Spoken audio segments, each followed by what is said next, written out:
How to enable hidden developer options on Android. Hello everyone, welcome to this channel. I'm here to help you out today. So without any delay, let's get started. Now in order to enable hidden developer options on Android, simply launch the settings application on your device. Now like whichever is more convenient for you. And as you tap on about phone, you can simply scroll down or tap on the MI version over here.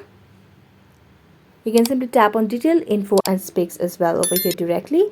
Then you can see there are different options over here. You can simply tap on the model option, or you can simply tap on the MIU version for like 6 to 7.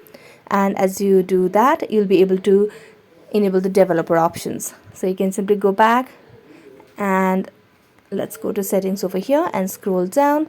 Then tap on the option of additional settings. As I tap on additional settings, scroll down and here you can see the developer options that has been toggled on or enabled. So that's it. Thank you so much for watching this video. See you next time.